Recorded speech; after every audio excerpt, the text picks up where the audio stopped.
Hello everyone. Hi, welcome back to Edunation. Once again, I am here with new lecture, and in this lecture, I am going to teach you about refraction through glass slab. इस lecture में glass slab के through जो refraction होता है उसको पढ़ेंगे और थोड़ा सा हम लोग बात करेंगे टोटल इंटरनल रिफ्लेक्शन के बारे में। टोटल इंटरनल रिफ्लेक्शन, ठीक है। ये टॉपिक अपने सिलेबस में नहीं है, पर थोड़ा सा आपको इसका इंट्रोडक्शन देंगे और रिफ्रैक्शन थ्रू ग्लास स्लेब इस लेक्चर में हम लोग करेंगे, है ना। तो लाइट का अभी तक जितना भी लेक्चर, यानी ये जो आपका लेक्चर नंबर ये 8 है, इससे पहले का जितना भी लेक्चर है, एक एक टॉपिक वाइज लेक्चर, ये हमारा एजुकेशनल प्लेटफॉर्म है एडुनेशन, है ना। यहाँ पे लेक्चर अपलोड है, ठीक है। तो आप चाहें तो सारे लेक्चर को जाके देख सकते हैं, अपनी तैयारी को बेहतर बना सकते हैं। तो चलिए इस लेक्चर को स्टार्ट करते हैं। तो सबसे पहले हम लोग जान लेते हैं कि रिफ्रैक्शन किस कंडीशन में रिफ्रैक्शन नहीं होता। हम लोग पढ़े थे कि सर लाइट जब एक मीडियम से दूसरे मीडियम में इंटर करता है तो लाइट में रिफ्रैक्शन होता है, लाइट में थोड़ा सा बेंडिंग होता है। लेकिन क्या कोई ऐसा केस है जहां पे रिफ्रैक्शन नहीं होता है? तो हम लोग दो केस के बारे में पढ़ेंगे जहां पे रिफ्रैक्शन नहीं होगा। तो सबसे पहला केस यहाँ पे देखिए। पहला केस, एक केस आपको यह पढ़ना है कि जब लाइट किसी भी सरफेस पे कैसे पड़ेगा, नॉर्मली पड़ेगा, 90 डिग्री पे स्ट्राइक करेगा। अगर किसी सरफेस पे लाइट 90 डिग्री पे स्ट्राइक करेगा तो वहां पे रिफ्रैक्शन नहीं होगा, ठीक है। देख लीजिए, इसको डायग्राम से समझ लेते हैं। यहाँ पे हम एक बना लेते हैं डायग्राम, यहाँ पे बना लेते हैं एक डायग्राम। ये कोई सरफेस है, ठीक है। इसको कर देते हैं फील्ड। इसको जब फिल करेंगे ब्लू कलर से तो ये फिल हो गया। तो देखिए ध्यान से, ऊपर सपोज कीजिए आपका मीडियम 1 है, ऊपर आपका मीडियम 1 है, ये वाला जो है ब्लू कलर का ये आपका मीडियम 2 है, ठीक है। मीडियम 1 से मीडियम 2 पे लाइट इंटर किया, मीडियम 1 से लाइट मीडियम 2 पे इंटर किया। दो केस लेते, एक बार लाइट इस तरीके से इंटर किया है, ऑब्लिकली इंटर किया है ना, ऑब्लिकली इंटर किया है, ठीक है। दूसरा केस में एक लाइट ऐसे इंटर किया है पूरा 90 डिग्री, ठीक है। तो इस वाले केस में क्या होगा, ये वाला लाइट ऐसे ही सीधा चला जाएगा क्योंकि ये 90 डिग्री पे इसका स्ट्राइक हो। इस वाले केस में थोड़ा सा बेंडिंग होगा, इस वाले केस में बेंडिंग होगा। तो यहाँ पे हम लोग अगर देखें, यहाँ पे अगर देखें, यहाँ पे थोड़ा सा बेंडिंग हुआ है, ठीक है। तो दो केस अपने पास है, दो केस है। पहला केस में अगर हम देखें सर यहाँ पे, तो ये वाला जो रे है, ये रे ऑब्लिकली पड़ा है। तो यहाँ पे ये आपका इंसिडेंट रे था, है ना, और ये आपका इंसिडेंट रे, सॉरी, ऊपर वाला आपका, ये वाला आपका इंसिडेंट रे है ना, और ये वाला आपका रिफ्लेक्टर। तो यहाँ पे रे परपेंडिकुलरली इंटर नहीं किया है, तो यहाँ पे रिफ्रैक्शन हुआ। लेकिन इस वाले केस में यहाँ पे जो रे है ये 90 डिग्री पे हिट किया है। जब ये 90 डिग्री पे हिट करेगा तो सीधा रे कैसे चला जाएगा, सीधा चला जाएगा। इस केस में कोई भी बेंडिंग नहीं हुआ, तो यहाँ पे रिफ्लेक्शन नहीं हुआ। तो पहला केस, जब किसी सरफेस पे लाइट नॉर्मली स्ट्राइक करेगा वहां पे नो रिफ्लेक्शन। समझ गए बात, यहाँ तक क्लियर है। दूसरा है कि अगर आपके पास कोई मीडियम, दो मीडियम है और दोनों का रिफ्रैक्टिव इंडेक्स अगर सेम रहे, ठीक है, तो वहां पे भी रिफ्लेक्शन नहीं होगा। कैसे? तो सपोज करते हैं कि आपके पास एक मीडियम ऐसा है, ये नहीं लेना, चलिए यहाँ पे एक मीडियम बना लेते हैं। यहाँ पे आपके पास एक मीडियम है, ठीक है। तो इस मीडियम को कर देते हैं, दूसरा मीडियम ये, और दोनों मीडियम का जो रिफ्रैक्टिव इंडेक्स है वो सेम, दोनों मीडियम का refractive index same.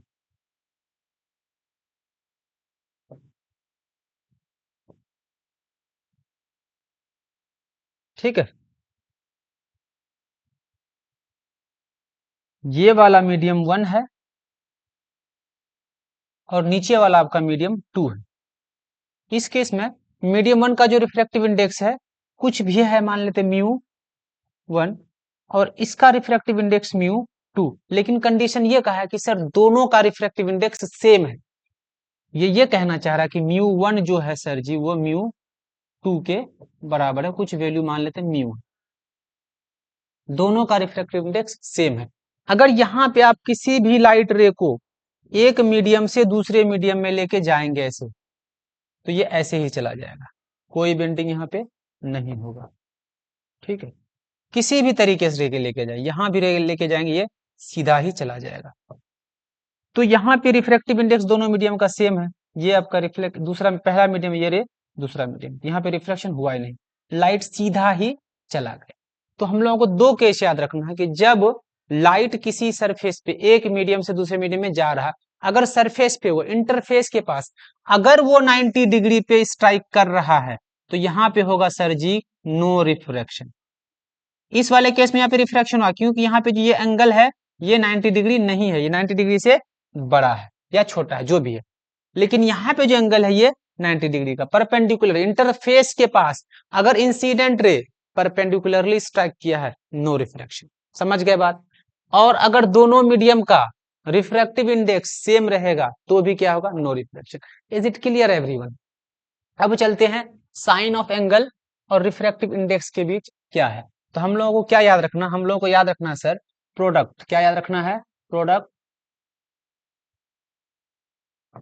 Of sine of angle, sine of angle and refractive index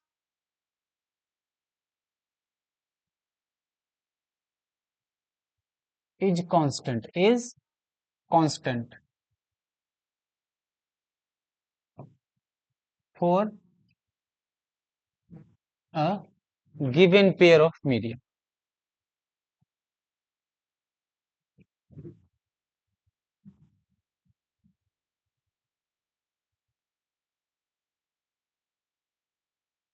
किसी दो मीडियम के लिए, कोई मीडियम का एक पेयर दिया हुआ, मान लो एयर और ग्लास है, एयर और वाटर है ना, वाटर और ग्लास है, तो दोनों के लिए साइन ऑफ एंगल जो निकालेंगे, दोनों का साइन ऑफ एंगल और उसका रिफ्रैक्टिव इंडेक्स अगर हम लोग मल्टीप्लाई करेंगे तो जो वैल्यू आता है वो कांस्टेंट आता है, उसको डायग्राम की हेल्प से यहाँ पे समझ लेते हैं।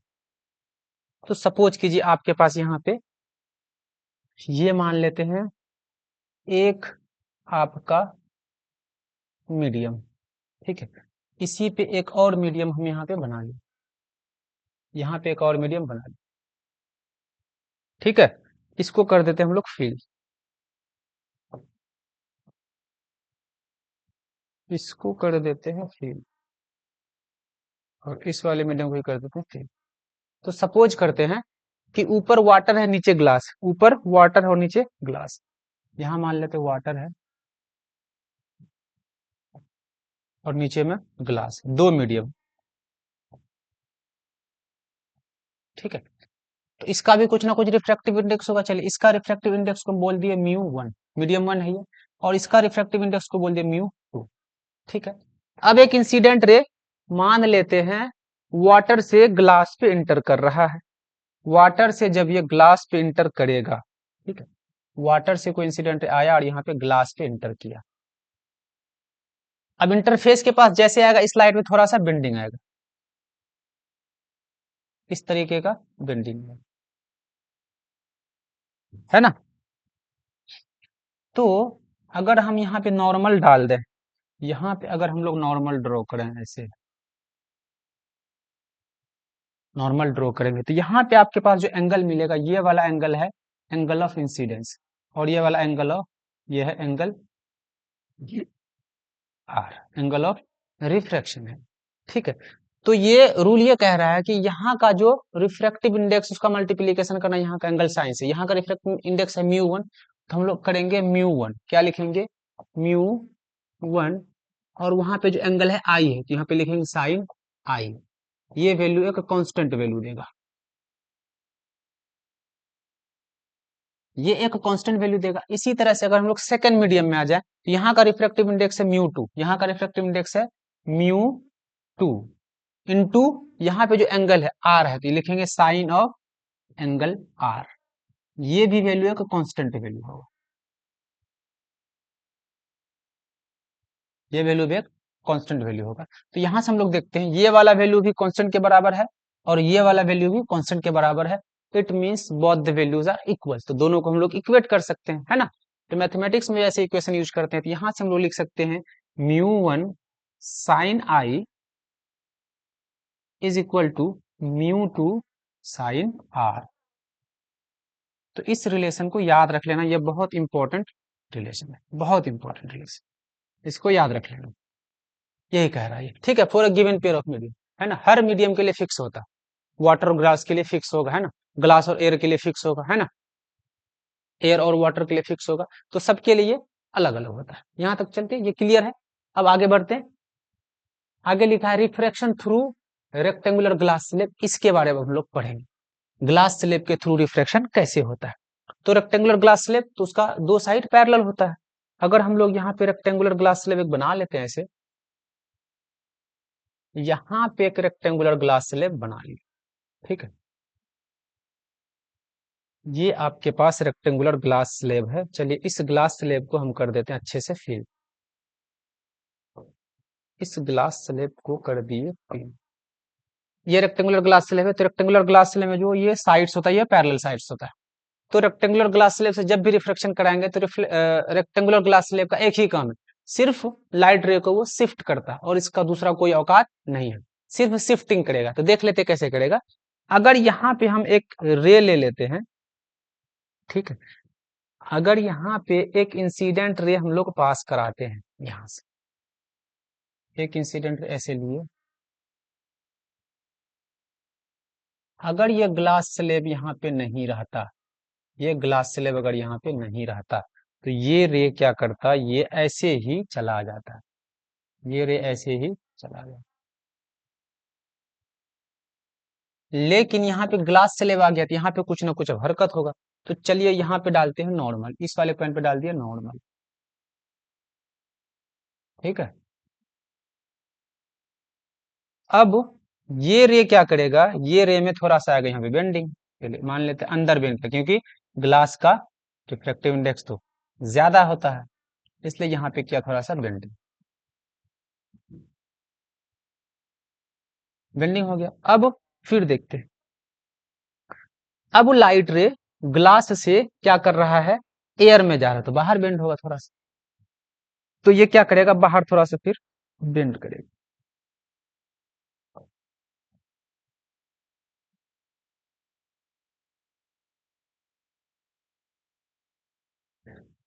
ये बाहर करेगा बेंड इस तरीके से।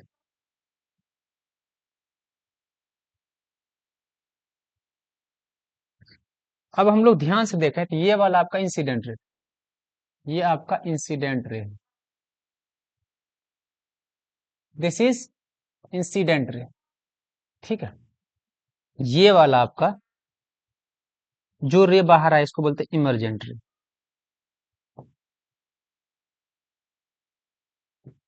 इमरजेंट रे, ठीक है, क्लियर है।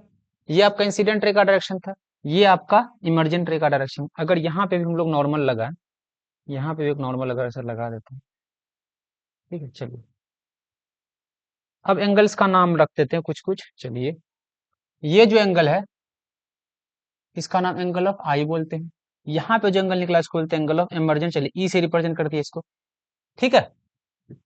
यहाँ पे जो एंगल है नॉर्मल और किसके बीच, इस वाले रे के बीच, इस वाले एंगल को बोल दिए आई वन, चलिए इस वाले को बोल देते हैं, आई नहीं आर बोलते हैं इसको, एंगल ऑफ रिफ्रैक्शन इसको आर, आर वन, चलिए इस वाले के यहाँ बोल देते आर टू।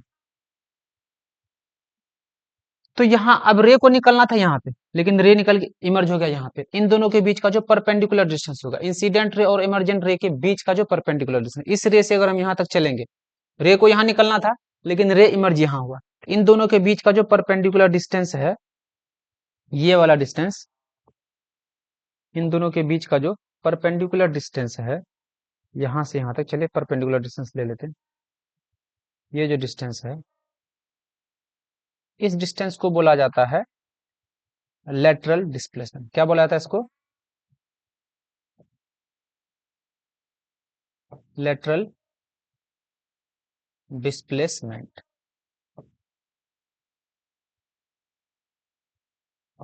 इसको लेटरल डिस्प्लेसमेंट बोला जाता है, perpendicular distance between incident ray and emergent ray, पहला चीज याद रखना है, perpendicular distance between incident ray and emergent रे।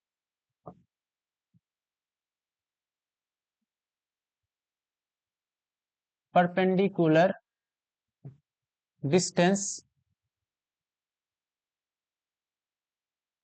Between incident ray and emergent रे।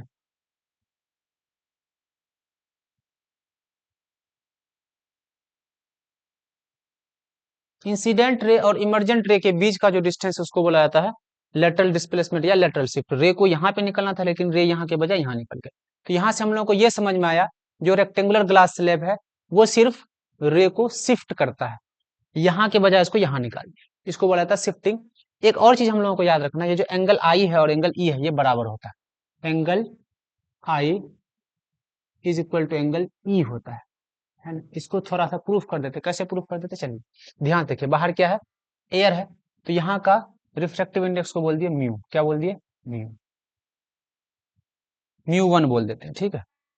ये ग्लास है, ग्लास का रिफ्रैक्टिव इंडेक्स को बोल दिए म्यू जी। और फिर बाहर एयर है तो यहाँ का रिफ्रैक्टिव इंडेक्स क्या बोलेंगे म्यू, क्योंकि दोनों ये भी एयर ये भी एयर, दोनों जगह रिफ्रैक्टिव इंडेक्स सेम है।